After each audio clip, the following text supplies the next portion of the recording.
All right, good morning and welcome to Iyun with Benzion, Yevamos Daf Lamed Vav 36. We have a crazy great share for you today.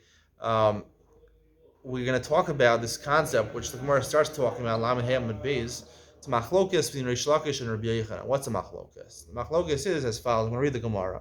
Beginning of the Gemara, Lamed Ham and Beis. Itmar, Hacholas Lumaberes Epila. Rabbi Yochanan Ra'in Tzrich Chalitzim and Rish Lakish Tzrich Chalitzim and That's the lashon of the machlokas, meaning he does chalitza to a milberes, to a woman, right? His brother died. He left her over. Now she's pregnant. If she's pregnant and she has a child, and the child survives 30 days, that means there's no contract of chalitza or yibum. Retroactive. We know there's no contract of chalitza or yibum after the child lives. And once the child lives, there's no mitzvah of yibum or chalitza. So therefore, what happens? He did the chalitza. What happens? Did the chalitza? If the wife, they live, so then obviously chalitza or yibum are meaningless. You're not allowed to do yibum for sure because it's just and the chalitza is meaningless. You don't need to do a chalitza because there was never a contract of yibum. What happens though? She's moved beres and then she has a miscarriage. And our Mishnah also says a different case a little bit is that talks about she didn't have a miscarriage. She had a child, then the child died before 30 days. And normally, behold, a child dying before 30 days is almost like the child didn't really live.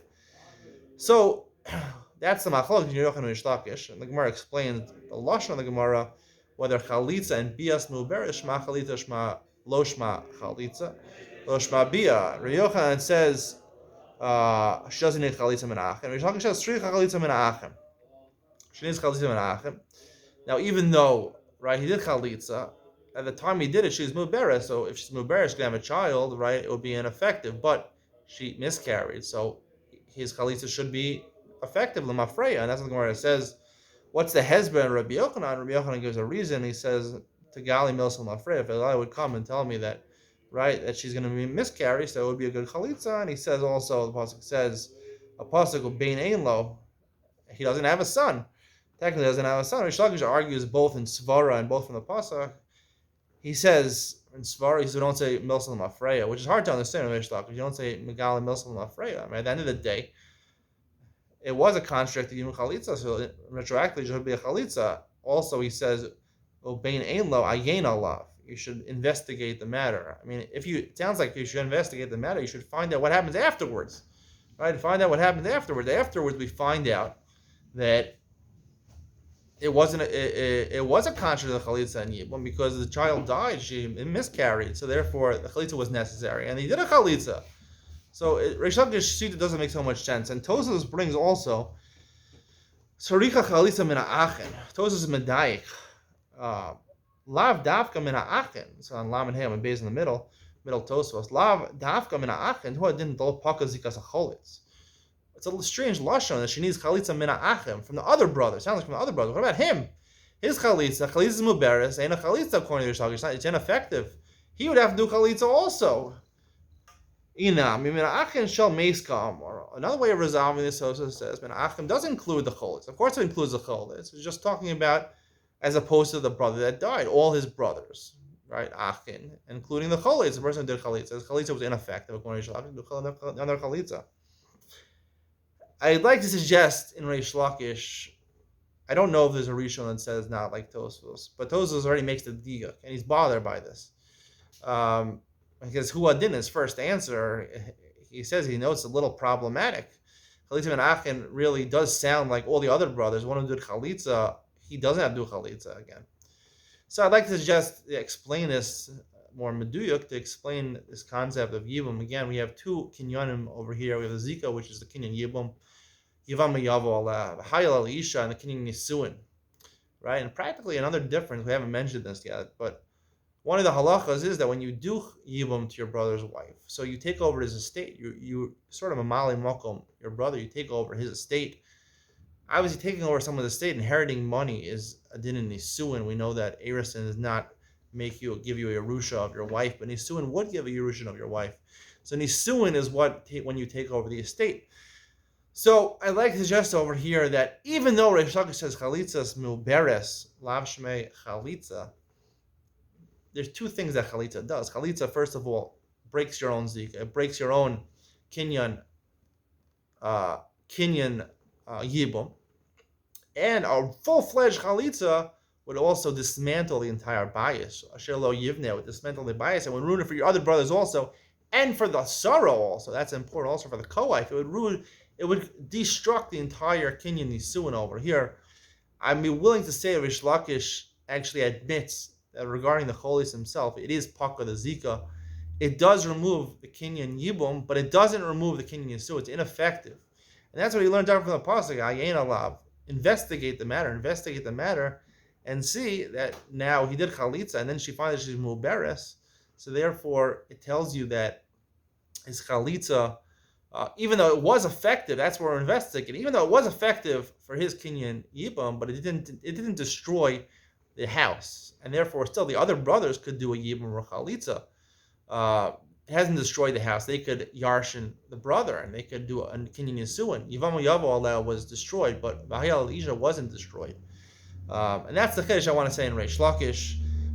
And that is also to explain another question, meaning Reish Lakish and Yochanan only have a case of Pila, she has a miscarriage. What about also where it's implied, we know from the Mishnah, where it talks about a different case where she milberes, and then she even had a vlad. She had a child, but the child didn't live. It wasn't ben kayam, didn't live 30 days. Seemingly, the halacha should be the same thing. Why do Reish Lakish and Rabbi Yochanan, why does Reish Lakish not only say his halacha, even if she's milberes, she has a child, but the child's not ben kayam, why don't you say it in that case? The answer is that once she had a child, so therefore the child, having the child would potentially destroy the bias, right? Having to destroy a child, there's no need for Nisuah. The whole point of Nisuah of Yibum, the mitzvah of Yibum, Hayel the Isha, take over his estate, is that he should be able to have a child for his brother. Once a child is born, right, so it goes back to the state of, it destroys the bias. There's no mitzvah of Yibum and Chalitza anymore. So even Reish Lakish, who hold, that's why Reish Lakish would only say this if the Vlad wasn't born. If the Vlad was born, then it would destroy the whole house. And that's what the Gemara really says in Daf Lamed Vav, Aleph, right? It brings a brisa according to Reish Lakish. It says towards the top, the middle top, whatever, the top third. Even interpret the brisa. According to Nimsis Muberes, Rachel Tinasis Arasa, Shemaloi have La Ben Kayama. It says the Sarah can't get remarried because maybe the child will be ben chayama.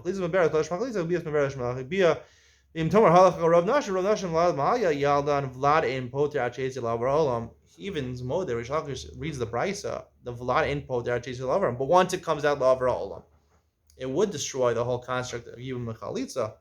All the brisa is saying over here is that the Sarah can't get remarried before she knows what happens, because she doesn't know what happens, but if it did actually happen, so it would be a chalitza and it would be a yibum, and the Vlad, the chalitza and the yibum, Reish Lakish admits it works partially. It works partially to pater the zika of the cholates, but the whole contract yibum chalitza would need to actually ben kayam. And even after the child dies afterwards, it still the house would be destroyed. All the Mishnah on Lam Hayam Bey says that Havla is not ben kayama.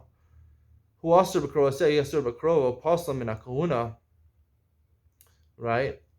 So that would be a discussion whether the chalitza is valid, the chalitza is not valid. And Reish Lakish is more the paslam in a kahuna. We say midarabban l'chumra, it would pass or the kahuna, because again, even though at the time of the chalitza it wasn't a valid chalitza, but it was a valid chalitza halfway, and therefore midarabbanan would apostle from the kahuna. Even though chalutza, grusha and chalutza, a real chalutza is also kohen, is a chalutza that's like a grusha that completely ends the marriage, ends the nisuin.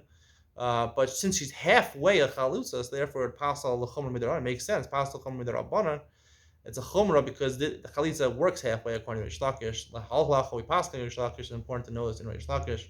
Hope you enjoy it. See you tomorrow.